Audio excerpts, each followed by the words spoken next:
I've seen things you people wouldn't believe. Hey, what's up guys? I'm Brian. This is Tech Therapy. Thank you so much for joining me for our first TV battle of the year. We have the brand new TCL QM6K Quantum Dot Mini LED versus last year's Sony Bravia 7.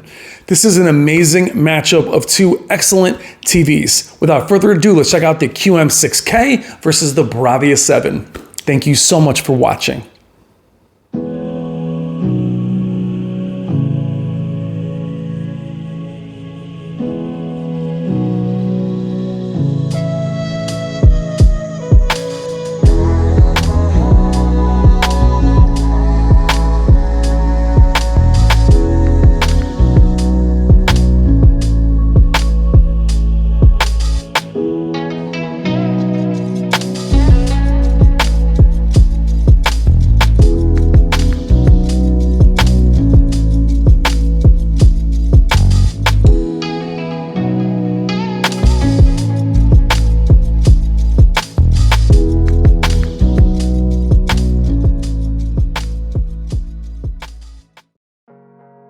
All right, guys, let's do it. TCL QM6K versus the Sony Bravia 7. Let's check out the design, build quality, and how they both perform in a very bright room.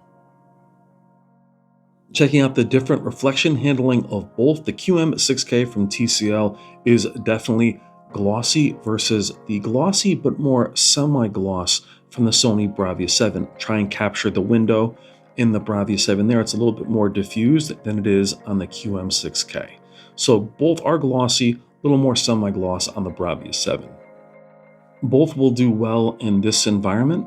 The QM6K comes with a backlit remote. It gets very bright. It is plastic and very light. Small branding on the front. The stand has two different positions. It is a light metal or aluminum. You can be narrow or out wide, and the TV does sit up pretty high. Amazing to have two different positions at this price point. Very small bezel on the top. And we have a little more branding on the side, but again, two different positions and a metal stand and a backlit remote at this price point is fantastic. Moving over to the Bravia 7, you have the standard Sony remote with the blue speckles. You have a heavy duty metal stand with four positions. You have narrow, out wide. You also can make the Bravia 7 flush or raise it to make room for a soundbar. The Bravia 7 is definitely very premium. It is very heavy. Small Sony branding in the corner. Small bezel on the top, nearly as small as the 65-inch QM6K. The Bravia 7 has a very premium design. Silver bezel on the side. Moving to the back of the QM6K, we have the textured back. We have our HDMI ports. We'll go over the details of those shortly. We also have an audio sound system with two subwoofers. TV does sound amazing. Detachable power cable, beefier power cable on the QM6K than the Bravia 7. On the HDMIs, we have two that are HDMI 2.1 4K 144 Hertz. And here we are in the back of the Bravia 7 where we have four HDMI. Two are HDMI 2.1 4K 120 Hertz. Build quality is very important for longevity. It's not discussed enough when we get into comparing TVs of these different price points. The Bravia 7, even at the same size, has a more premium feel. It is heavier. It does have a much larger zone count. And you do get what you pay for in regards to its design and premium feel. That said, the QM6K for the money is also built extremely well. It is very bright. It does lack the zone count of the Bravia 7, but that would be very hard to tell as we go into our local dimming. The local dimming on the QM6K is unbelievable. The QM6K has an HVA panel which is brand new for this year. That sets it apart from the entire lineup of last year. This torture test from our good friend Jennifer Gala is punishing on local dimming. You can see the differences on the brightness for the Bravia 7, but you will see more blooming with the Bravia 7. That is on purpose.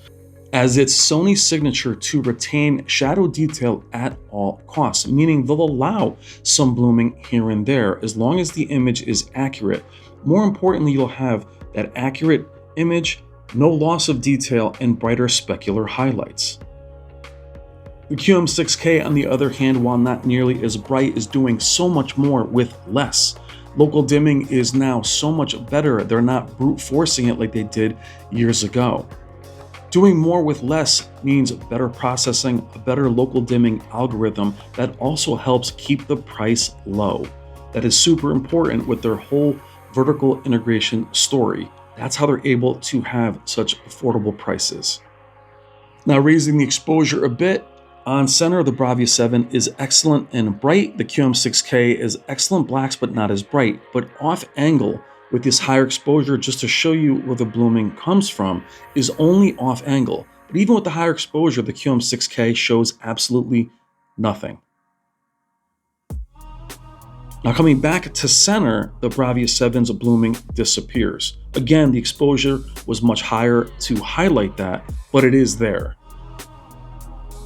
Off-angle viewing is definitely a strength of the new HVA panel from TCL. Again, the Bravia 7 is excellent local dimming-wise as long as you are dead center. As we go into Jennifer Gala's black bar tests, both look amazing, again, dead center. And now we'll go again off angle and raise the exposure. The black bars are jet black. Going off angle severely, they will light up, not on the top, but really only in the bottom. But you will see the colors also shift severely off angle. Nothing on the QM6K. Then again, we're not nearly as bright either. Showing it yet again, not even as bad in this shot, all depends on what's on screen. The QM6K's HVA panel does retain the local dimming and color. Back to center, both look fantastic. But which do you guys prefer as you're out there listening to this and seeing this? With mini LEDs, what's most important is local dimming. But then shadow detail, also peak brightness. You can't really have it all. You're also seeing a difference in signature. It blows me away that the TCL has a more natural, more rich image. In this shot, the Sony Bravia 7 has a brighter white, but it's not a true white. The QM6K has a true white. Now over in this shot, the Bravia 7 has the brighter white and the true white. So it's all about director's intent, which is Sony's strength. But I think we can agree both look amazing. Now I've matched them by preset and I've only changed the temperatures of each preset as TVs do appear very cool on camera. So all the presets are intact as they have intended, the manufacturers. I've just warmed them up so they match each other. But their signature is still here. To me, the signature of the presets are very important to understand what that manufacturer is trying to convey to you. In this next shot, it's about many things. Specular highlights, shadow detail, blooming around the flames. These are all things you want to look at between the two displays. The windows behind the girls dancing are more apparent on the Bravia 7. The blacks are better on the QM6K, but you do lose the windows a bit. They appeared briefly there. The trailing is more on the Bravia 7, more trailing behind the flames, but the specular highlights are definitely brighter. However, better blacks will give you a more perceived higher contrast ratio. So again, excellent demo here from Jen. Really highlights the strengths and weaknesses of both at the same time. Which do you prefer in these shots? We are pushing these TVs hard simply because I want them to look different. I can easily put them in their most accurate preset and call it a day and give you an 8-minute video. The point of these videos, guys, is to show you these TVs for as long as possible. You will never see these two side by side like this. I can promise you that. It's not just about the blah, blah, blah. You're barely gonna see me in these videos. It's really about the TVs being the star of the show. Speaking of the star of the show, special shout out to the one and only Jennifer Gala and her second channel, HDR SUPER CHANNEL. 98% of what you're seeing in this video is her incredible work. We're pushing anywhere from 1,000 up to 10,000 nits here. Check the description below for links to both of her channels and consider becoming a Patreon to Jennifer's main channel, and you can download all of these demos in full Dolby Atmos and Dolby Vision. Much love to Jen. Thank you so much, my friend. Now, these incredible images are very saturated, which is why we're in Professional and Filmmaker, the most accurate presets from both manufacturers. TCL added Filmmaker this year, as well as an intelligent mode. We'll go over those in the preset section. Both look amazing here. Awesome for TCL to add Filmmaker and also intelligent. Both are now my two favorite presets from TCL on the QM6K. Moving into the Vivid preset on both, the Bravia 7's main strength is even in Vivid, it will remain detailed and accurate to some degree. No noise or any artifacting on the Bravia 7. However, the QM6K does not look cartoony as TCL has done in the past. Even in Vivid, it's trying to be bright, vibrant, but somewhat accurate, if that makes sense, meaning there isn't any artifacting or noise in the QM6K either. Now, I only show Vivid to show you how these TVs can push hard and be bright, but many of you do watch Vivid or dynamic presets. Now, the Bravia 7, while it is brighter, it won't really pull away, as Sony, again, their signature isn't to max things. The Bravia 7 can get much brighter, but they want to retain that accuracy. That is simply Sony's signature. And what do you think of both of these TVs in their most vivid preset? What are the differences you're seeing? Please let me know in the comments. Now, in the next section, we're going to go over the presets one by one. We're going to start off in Vivid on both, then move into Standard on both, which is what they both ship in. Then TCL has Sports. We'll go down to Filmmaker and then go into Professional to match the QM6K. Then we'll go into Movie on the QM6K and then back up to Cinema on the Bravia 7, again to match them. There's a Game mode, PC mode, then an IMAX Enhanced mode. We have the same thing here on the Bravia 7. And then moving back up past Standard and Vivid to Intelligent, which is somewhere between Standard and Vivid on the Sony. You see they somewhat match. And then we'll leave it in IMAX Enhanced for the rest of this demo. Now, in these shots, you'll see the cognitive processor from Sony at work with its focal point analysis. Everything in the front looks 3D, but the detail is also amazing on the QM6K. Moving back into the Standard preset, as I mentioned, this is the preset they are both shipped in. They both look excellent. Which do you prefer, as they both look very different? Moving back into another punishing local dimming, this is 10,000 nits. But which do you prefer? The Bravia 7 is obviously brighter. You can see nearly through the lizard, which is the point of this shot. The TCL QM6K looks more natural. Again, such a fun comparison to do because they do have their strengths and weaknesses. Off angle again, the brighter Bravia 7's local dimming falls apart when we're this far off angle. Again, that's a ridiculous angle, but the colors are still intact on the QM6K. Back to center, the colors come back. Off angle, the blooming returns. Again, we have a higher exposure to highlight the differences. But for the Bravia 7, we are way off angle. When we move to the center, local dimming looks fantastic. Now we're going to check the Sports preset. We're looking for fast motion on both the Bravia 7 and Standard, and Sports on the QM6K. Now in Sports, it's not just about fast moving objects, it's also about slow motion panning shots as well. The Sports preset is excellent on the QM6K, and I don't mind it now that we have an intelligent mode and a filmmaker mode.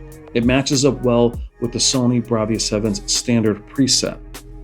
Now, I own many Sony TVs and everything looks good in nearly every preset. That's their strength. It's a set it and forget it type TV. However, the QM6K is getting there as well.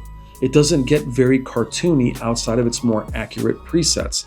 Even in these sports presets, it's not a cartoony, vibrant, inaccurate mess. It looks nearly the same as the standard preset from Sony. That's really saying something in terms of changing their signature, but also how far their processing has come. Now, I touched a little bit about the sound earlier in the video. The sound on the QM6K is excellent. They have the subwoofers on the back. The Bravia 7 also sounds very good in its own right. The QM6K just has more bass and has much more flexibility in terms of how you can change the sound and tweak it. But again, the Bravia 7 has good sound as well. Now we're checking color reproduction in both professional and filmmaker. Again, they're matched by temperature, but this is their interpretation of the colors you're seeing on screen in their most accurate presets. Moving into SDR, we'll cut this in half. We'll start off with both cinema and movie. Clearly the Bravia 7 is brighter, but many of you are concerned with SDR viewing, so I want to give you two sides of it, both cinema and movie, and then I'm going to switch it into standard on both. Why I want to show this is if I left the Bravia 7 in movie and changed the QM6 into standard, they would look exactly the same.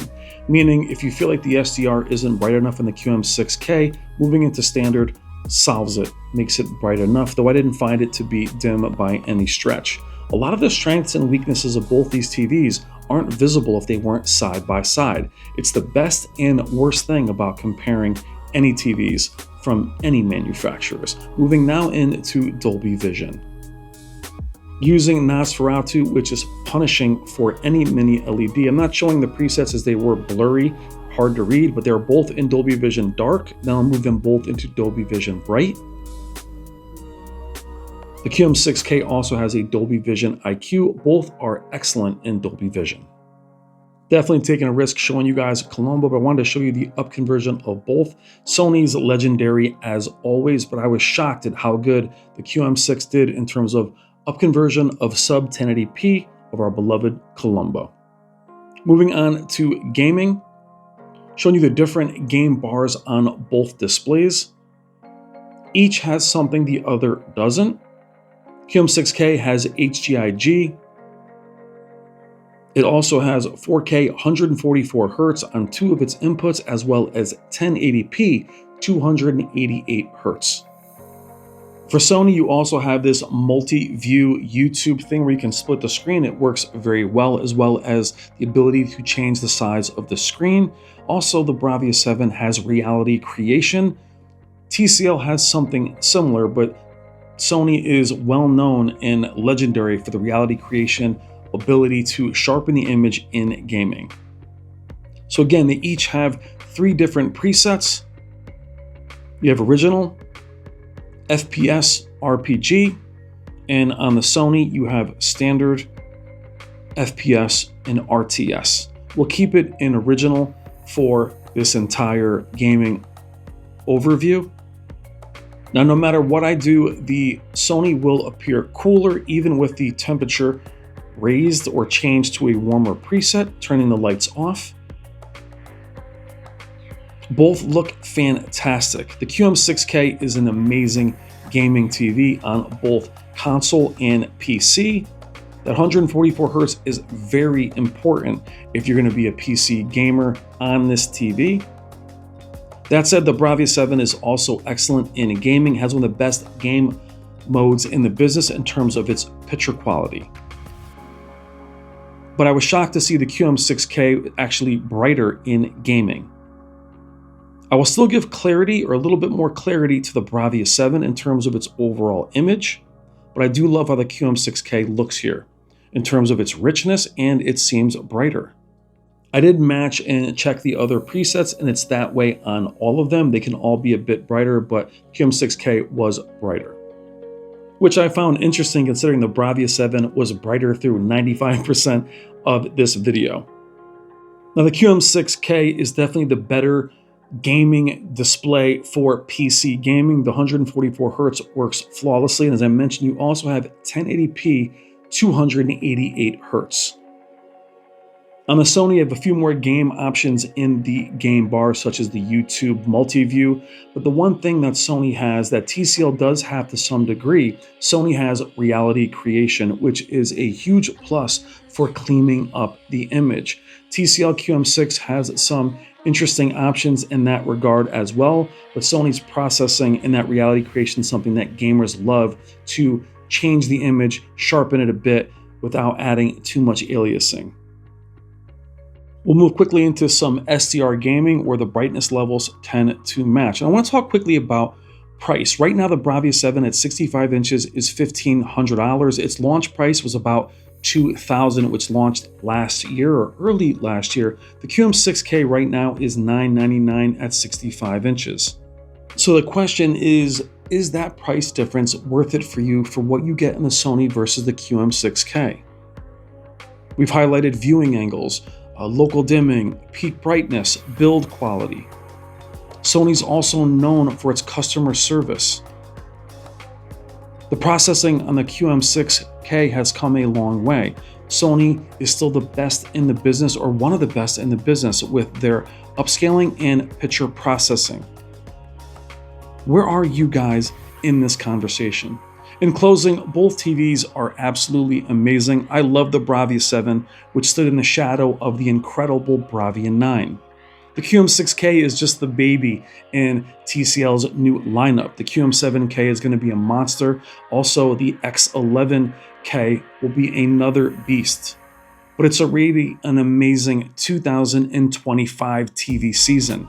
Incredible to have a TV in for review in the beginning of February. But what are you guys thinking throughout this video? For those of you watching these videos live, I love you guys. The community only stays this long and we watch these videos live. Let me know what you think in the comments. Who do you think wins? I'm Brian. This is Tech Therapy. Thank you so much for watching. Please consider liking and subscribing. Love you guys. Take care. Yeah.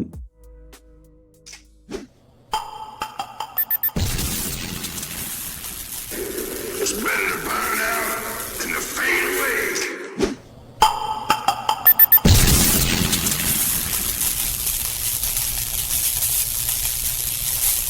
I belong to no